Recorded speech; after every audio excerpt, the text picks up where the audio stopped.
Hello, friends. This is Dave Hurwitz, executive editor at ClassicsToday.com, here with 16 great opera conductors. Well, some of these people have appeared on our other conductor lists because they were great conductors generally. And there are quite a few who divided their time equally between the theater and the concert hall and were excellent at both. I mean, or at least there are several, and that's a good thing. I'm happy to give them double credit where credit is due. Not on this list are great conductors who occasionally did a wonderful opera recording. And I really don't want to go through the list of German and Italian hack conductors. You know, anyone who did a Wagner opera, anybody who recorded with Maria Callas or Renata Tebaldi, you know what I mean? They don't need to be on the list. Somebody already tried to do that, and I was like not pleased because, yes, there were like dozens of them, and so what? They deserve to be on the list of conductors who ever made an opera recording, not great conductors who are amazing opera conductors. Well, anyway, that's not the point. Here are 16 really first-rate names, and I think most people would agree with most of them. Georg Solti, of course. You know, he was a much better opera conductor than he was a symphonic conductor. And that's true of quite a few people also. You know, they really get their jollies from being in the theater.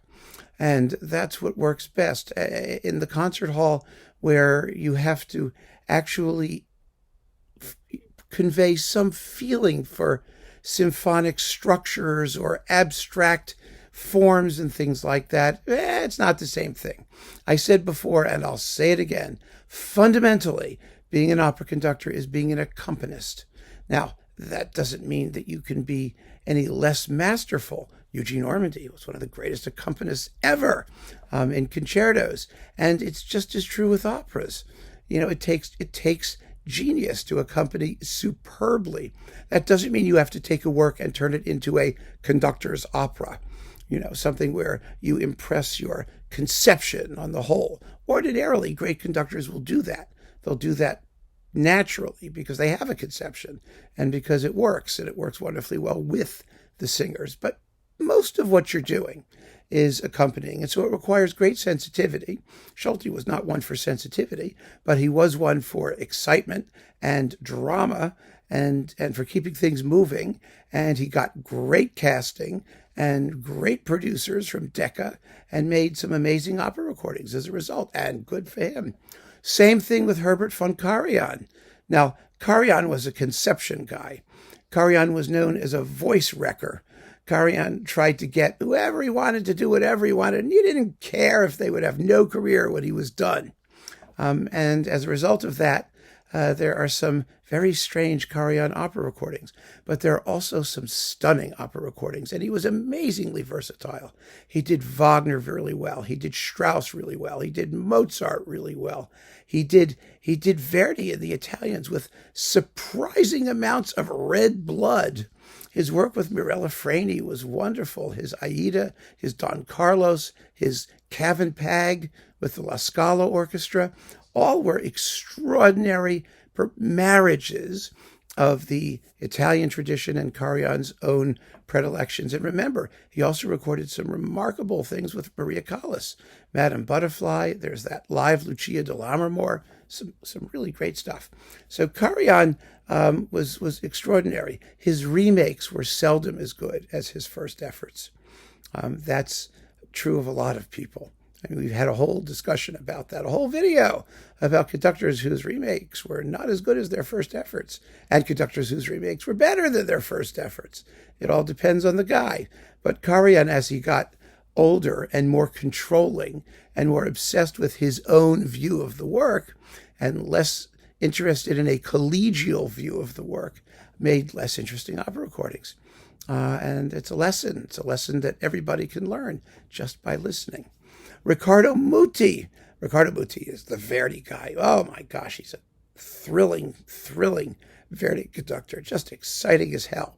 And he was in charge of La Scala for all those years and made all of those recordings of interesting operas by lesser-known Italian composers. He did some yeoman work in the history of opera on disc, and he deserves full credit for that. And after Muti, Claudio Abbado, of course. He was let's see, what did he do really, really well? Well, he did Rossini amazingly. He did some Verdi amazingly and some Verdi miserably, because he could get kind of, lost in the clouds now and again. But he did those guys really, really well. And he did things like Wozzeck, and it was very, very good, and Pélias and Mélisande, and, the French goodies. And he did, let's see, what else did he do that was really fun? There were a few other things. The thing about Abbado, however, is that he didn't have much curiosity, either as an orchestral conductor or as an operatic conductor. He wasn't interested in unusual repertoire. He didn't stray outside the bounds of the basics. But when he had the right cast, and he had his Russian stuff, his Boris Godunov, that was the other thing. Wow, was that hot. He was terrific at that stuff. So, he was a tremendous conductor at certain things. And those certain things were varied and interesting enough to really allow him to be considered a great operatic conductor. There's no question about that. Carlos Kleiber. Well, what can we say about Carlos Kleiber, who didn't like to conduct, didn't like to make records, didn't really care about music, The fact of the matter is, if he was great at anything, and I know people scream about his Beethoven's Fifth, which is very good, but not the greatest, and and his Schubert was So his operas were what he really did, and most of them were remarkable one way or another. I mean, he only made 3 opera recordings, right? There was Fledermaus, or 4, right? Tristan and Isolde, Freischütz, and Traviata. 4. Those 4 were the biggies anyway. I saw him conduct Otello at the Met, and he was phenomenal, absolutely phenomenal. So I fully grant the accolades heaped upon him, but I think if his legacy is going to be justly measured, it's going to be as an operatic conductor, because everything he did in the operatic sphere, and granted there were only 4 of them, but they are among the best. Certainly that's true of Freischütz and Traviata and Fledermaus, I guess. The Tristan is a little bit more controversial, but it still is an amazing performance. So there you go. Wolfgang Sawallisch, who was really rather ordinary as often as not as a conductor of basic orchestral music, kind of Kapellmeisterish, always musical, but not particularly exciting. But as an operatic conductor, he was as experienced as they come, and he did tons of stuff. And he did the early Wagner operas, and he did Karl Orff, and he did tons of Strauss marvelously. He was just the guy that you needed. He was an accompanist in the best sense. That is, he didn't draw attention to himself as an interpreter. He allowed the singers to shine, and he always made sure that the orchestra was beautifully balanced and appropriate. And he's likely to be overlooked because he just had just a very unassuming personality as a podium presence. But the excellence is not in question. It speaks for itself. Then there's Charles Mackerras, of course. I mean, that was what he loved doing most, conducting opera. And he conducted everything.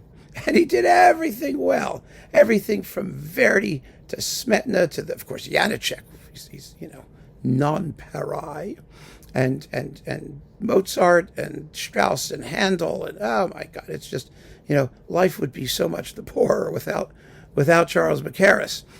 He was exceptional, just plain exceptional. James Levine deserves heaps of credit as an opera conductor. I mean, he was at the Met forever. He raised their orchestra to world-class standards. He conducted Italian and German repertoire equally convincingly. Really a superb operatic conductor, and he knew the business. I mean, he understood his job probably better than anybody in the entire 20th century. And if you look at his work as a whole, it covers an extraordinary range of terrific conducting, both with the Met Orchestra and earlier in his career with other orchestras. So, I mean, his Otello with Renato Scotto, I mean, his earlier Verdi stuff, just first class. Give him the credit he deserves. And then there's Karl Böhm, the German opera guy. he's kind of like, you know how with Bach organ music, some of it may or may not be by Bach because we don't have manuscripts, so we're not exactly sure. So you give Bach the credit for writing it anyway. Because if it's good and we don't know who did it, you might as well say it's by Bach. Well, Böhm is, I think, the German opera catch-all conductor. Yes, there was Otto Gerdes. Yes, there were some of these other people who were running around doing the occasional Tannhäuser or God knows what, Wagner or Strauss opera. But the truth of the matter is, Karl Böhm was there. He represents all of them. He really does, in a way. His operatic conducting was sharp, unsentimental, exciting, and just really, people say he wasn't profound in the way Karajan was profound. He didn't have conceptions. Well, maybe not. But he was a pro, and his Mozart and Strauss and Wagner and was really, really first rate. For the most part, absolutely wonderful. Then there's Tullio Serafin. Yes, good old Tullio Serafin. He's the Italian guy. He's the Karl Böhm of the Italian world. You can wrap up all the Italian conductors and stuff them into Tullio Serafin, another pro who could cast any opera and conduct any opera in the Italian repertoire, who knew them like the back of his hand, who wasn't the most glamorous of them all, but who was certainly the most reliable. And he made, his bazillion Maria Callas and other recordings, and he was first class for what he did. And so he is of the Italian school. Colin Davis had a very, very wide range, and we tend not to remember that about he was more of an orchestral conductor than an operatic conductor for at least the latter part of his career. But in the earlier part, he was an opera guy. I mean, he did those Mozart operas for the Mozart edition, and he did them really, really, really well. He conducted Puccini beautifully. He conducted French stuff because he was at Covent Garden. And so he had, an opera house and a wide range of repertoire that he could do. And a lot of it is just splendid. Absolutely splendid. I mean, his Berlioz, whoa, baby, which he did multiple times. There were things that he did, and even Michael Tippett, The Midsummer Marriage. Oh, is that a great recording?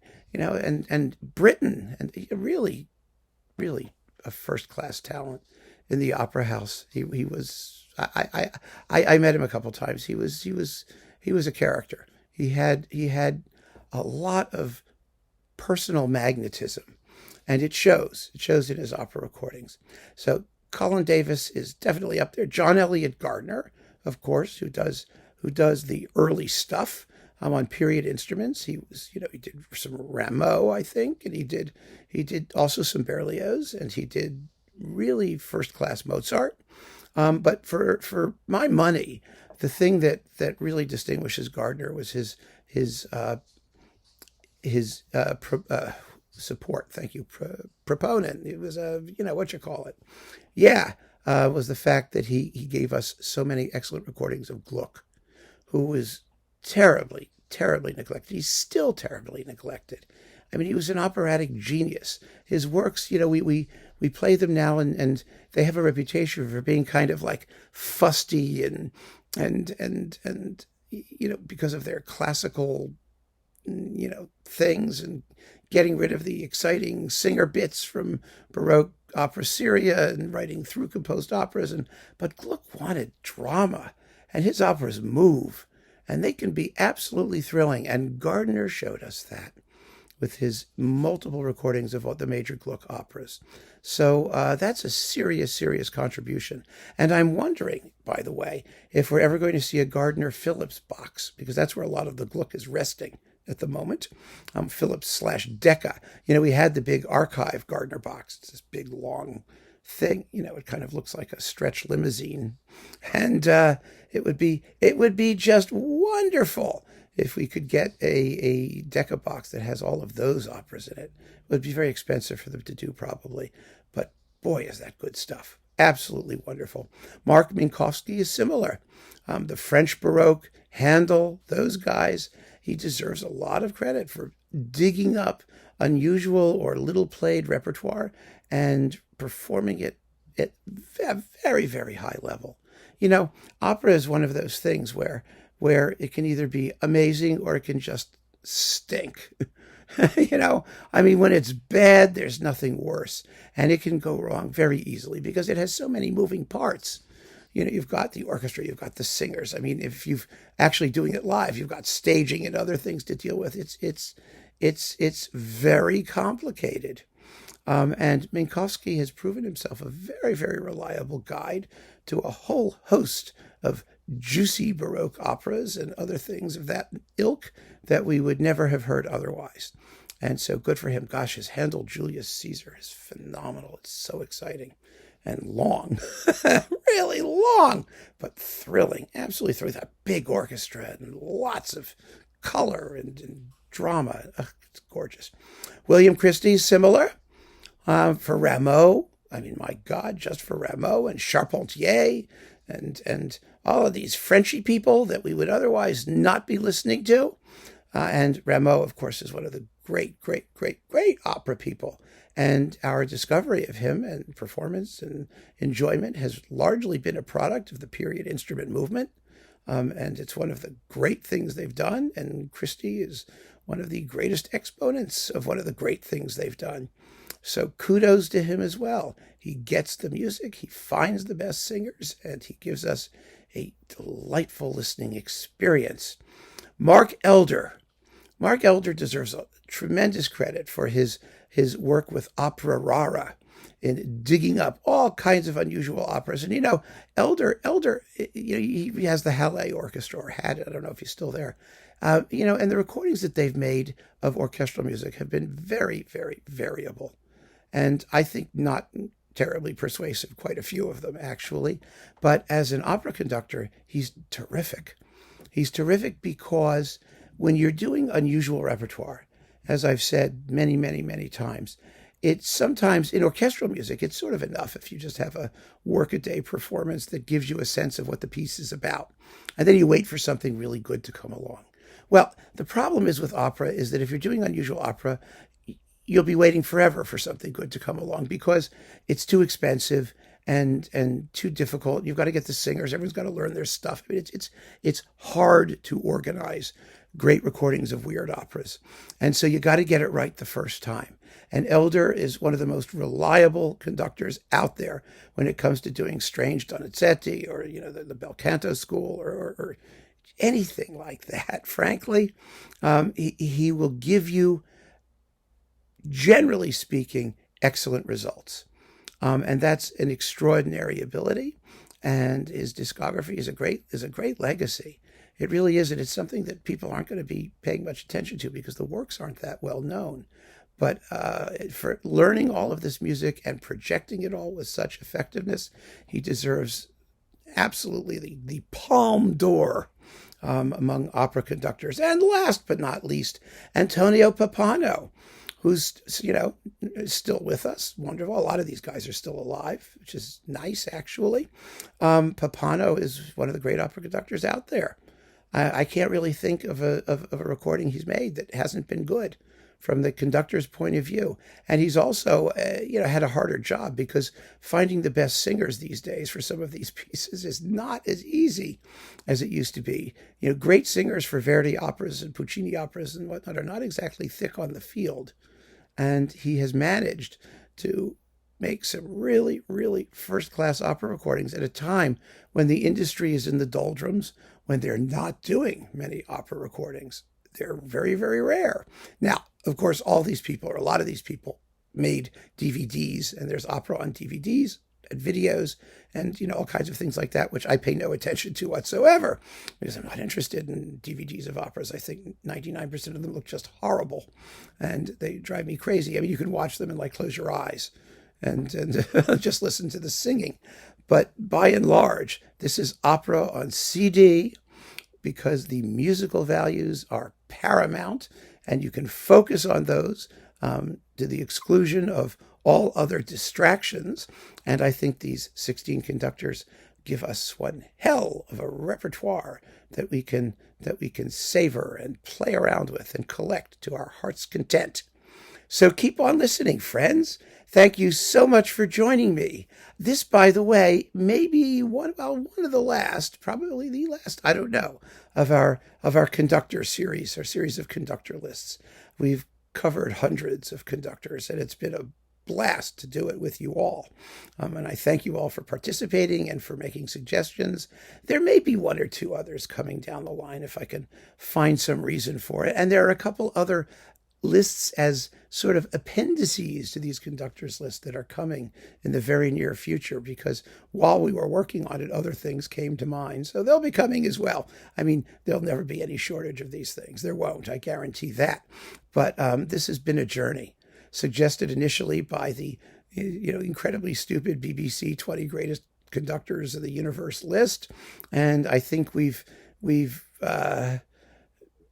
made a survey of which we could all be rather pleased for its comprehensiveness and its thoughtfulness. And a lot of that came from all of you. So thank you so much, and take care.